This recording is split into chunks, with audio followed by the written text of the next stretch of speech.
ಜೊತೆಗೆ ಮೈಗ್ರೇನ್ ಯಾಕೆ ಬರುತ್ತೆ, ಯಾರಿಗೆ ಬರುತ್ತೆ, ಆಮೇಲೆ ಎಷ್ಟು ವರ್ಷದವರಿಗೆ ಏಜ್ ಅವರಿಗೆ ಬರುತ್ತೆ, ಯಾವ ಏಜ್ ಆದಮೇಲೆ ಮೈಗ್ರೇನ್ ಸ್ಟಾಪ್ ಆಗುತ್ತೆ, ಅದೆಲ್ಲ ಡೀಟೇಲಾಗಿ ಹೇಳ್ತೀನಿ. ನೋಡಿ, ತಾವು ಮೈಗ್ರೇನಲ್ಲಿ ಅಬ್ಸರ್ವ್ ಮಾಡಿರ್ಬೋದು, ಟೈಮಿಗೆ ಊಟ ಮಾಡದೇ ಇದ್ದರೆ, ಸ್ವಲ್ಪ ತಿಂಡಿ ತಿನ್ನೋದು ಲೇಟ್ ಆದರೆ, ಮಧ್ಯಾಹ್ನ ಊಟ ಮಾಡೋದು ಲೇಟ್ ಆದರೆ, ಅಥವಾ ಸಾಯಂಕಾಲ ಏನಾದರೂ ತಿಂಡಿ ತಿನ್ನಲಿಲ್ಲ, ಅಥವಾ ರಾತ್ರಿ ಊಟ ಲೇಟ್ ಆಯಿತು, ಮಲಗಲಿಲ್ಲ ಸರಿಯಾಗಿ ಅಂತಂದರೆ ತಲೆನೋವು ಬರುತ್ತೆ. ಜೊತೆಗೆ ಯಾವುದಾದ್ರೂ ಅಗರಬತ್ತಿ ಹಚ್ಚಿದರೆ ಅಥವಾ ಯಾರಾದರೂ ಪರ್ಫ್ಯೂಮ್ ಹಾಕ್ಕೊಂಡ್ರೆ, ಸುಗಂಧ ದ್ರವ್ಯಗಳು ಹಾಕ್ಕೊಂಡ್ರೆ, ಅದೆಲ್ಲ ನೀವು ಸ್ಮೆಲ್ ನೋಡ್ತಾ ಇದ್ದಂಗೆ ನಿಮಗೆ ತಲೆನೋವು ಜೋರಾಗಿ ಬರುತ್ತೆ. ಆಮೇಲೆ ಟ್ರಾವೆಲಿಂಗ್ ಮಾಡಿದರೆ, ಬಸ್ಸಲ್ಲೋ ಕಾರಲ್ಲೋ ಬೈಕಲ್ಲಿ ಸ್ವಲ್ಪ ಟ್ರಾವೆಲಿಂಗ್ ಮಾಡ್ತು ಅಂತಂದ್ರೂ ಕೂಡ ತಲೆನೋವು ಬರುತ್ತೆ. ಇದೆಲ್ಲದರಿಂದ ನಿಮ್ಗೆ ಏನಾದರೂ ತಲೆನೋವು ಬರ್ತಾಯಿದ್ರೆ, ಪ್ಲಸ್ ಈಗ ಮುಂಚೆ ಹೇಳ್ದಂಗೆ ಏನಾದ್ರು ಸಿಮ್ಟಮ್ಸ್ ಇದ್ದರೆ ನಿಮಗೆ ಮೈಗ್ರೇನ್ ಇದೆ. ಈ ಮೈಗ್ರೇನ್ ಇದ್ದರೆ ಹೆದರ್ಕೊಳ್ಳೋದು ಬೇಕಾಗಿಲ್ಲ. ಯಾಕಂದ್ರೆ ತಾವು ನೋಡಿರ್ಬೋದು, ಮೈಗ್ರೇನ್ ಬಂದಾಗೆಲ್ಲ ಎಷ್ಟೊಂದು ಜನ ಮೆಡಿಸಿನ್ನ ಹಾಕ್ಕೊಳ್ತಾರೆ, ನೋವಿನ ಮಾತ್ರೆಗಳು ಹಾಕ್ತಾ ಇರ್ತಾರೆ.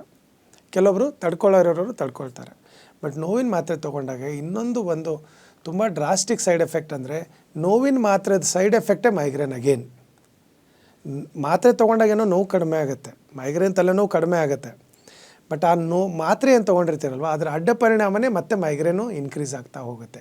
ಅದಕ್ಕೆ ಒಂದು ಸರಿ ಮೈಗ್ರೇನ್ ಬಂತು, ನೀವು ನೋವಿನ ಮಾತ್ರೆ ತೊಗೊಳ್ತಾ ಇದ್ದರೆ ಮತ್ತೆ ಮತ್ತೆ ಬರ್ತಾನೆ ಹೋಗಿ ಅಂತ.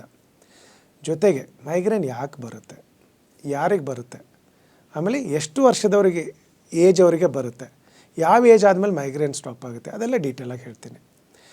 ನೋಡಿ, ತಾವು ಮೈಗ್ರೇನಲ್ಲಿ ಅಬ್ಸರ್ವ್ ಮಾಡಿರ್ಬೋದು, ಟೈಮಿಗೆ ಊಟ ಮಾಡದೇ ಇದ್ದರೆ, ಸ್ವಲ್ಪ ತಿಂಡಿ ತಿನ್ನೋದು ಲೇಟ್ ಆದರೆ, ಮಧ್ಯಾಹ್ನ ಊಟ ಮಾಡೋದು ಲೇಟ್ ಆದರೆ, ಅಥವಾ ಸಾಯಂಕಾಲ ಏನಾದರೂ ತಿಂಡಿ ತಿನ್ನಲಿಲ್ಲ, ಅಥವಾ ರಾತ್ರಿ ಊಟ ಲೇಟ್ ಆಯಿತು, ಮಲಗಲಿಲ್ಲ ಸರಿಯಾಗಿ ಅಂತಂದರೆ ತಲೆನೋವು ಬರುತ್ತೆ.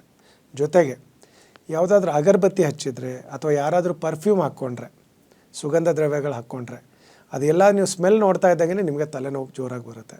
ಆಮೇಲೆ ಟ್ರಾವೆಲಿಂಗ್ ಮಾಡಿದರೆ, ಬಸ್ಸಲ್ಲೋ ಕಾರಲ್ಲೋ ಬೈಕಲ್ಲಿ ಸ್ವಲ್ಪ ಟ್ರಾವೆಲಿಂಗ್ ಮಾಡ್ತು ಅಂತಂದ್ರೂ ಕೂಡ ತಲೆನೋವು ಬರುತ್ತೆ. ಇದೆಲ್ಲದರಿಂದ ನಿಮ್ಗೆ ಏನಾದರೂ ತಲೆನೋವು ಬರ್ತಾಯಿದ್ರೆ, ಪ್ಲಸ್ ಈಗ ಮುಂಚೆ ಹೇಳ್ದಂಗೆ ಏನಾದ್ರು ಸಿಮ್ಟಮ್ಸ್ ಇದ್ದರೆ ನಿಮಗೆ ಮೈಗ್ರೇನ್ ಇದೆ. ಈ ಮೈಗ್ರೇನ್ ಇದ್ದರೆ ಹೆದರ್ಕೊಳ್ಳೋದು ಬೇಕಾಗಿಲ್ಲ. ಯಾಕಂದ್ರೆ ತಾವು ನೋಡಿರ್ಬೋದು, ಮೈಗ್ರೇನ್ ಬಂದಾಗೆಲ್ಲ ಎಷ್ಟೊಂದು ಜನ ಮೆಡಿಸಿನ್ನ ಹಾಕ್ಕೊಳ್ತಾರೆ, ನೋವಿನ ಮಾತ್ರೆಗಳು ಹಾಕ್ತಾ ಇರ್ತಾರೆ. ಕೆಲವೊಬ್ಬರು ತಡ್ಕೊಳ್ಳೋರು ತಡ್ಕೊಳ್ತಾರೆ. ಬಟ್ ನೋವಿನ ಮಾತ್ರೆ ತೊಗೊಂಡಾಗ ಒಂದು ತುಂಬ ಡ್ರಾಸ್ಟಿಕ್ ಸೈಡ್ ಎಫೆಕ್ಟ್ ಅಂದರೆ, ನೋವಿನ ಮಾತ್ರೆದ ಸೈಡ್ ಎಫೆಕ್ಟೇ ಮೈಗ್ರೇನ್ ಅಗೇನ್. ಮಾತ್ರೆ ತೊಗೊಂಡಾಗೇನೋ ನೋವು ಕಡಿಮೆ ಆಗುತ್ತೆ, ಮೈಗ್ರೇನ್ ತಲೆನೋವು ಕಡಿಮೆ ಆಗುತ್ತೆ. ಬಟ್ ಆ ಮಾತ್ರೆ ಏನು ತೊಗೊಂಡಿರ್ತೀರಲ್ವ, ಅದರ ಅಡ್ಡ ಪರಿಣಾಮನೇ ಮತ್ತೆ ಮೈಗ್ರೇನು ಇನ್ಕ್ರೀಸ್ ಆಗ್ತಾ ಹೋಗುತ್ತೆ.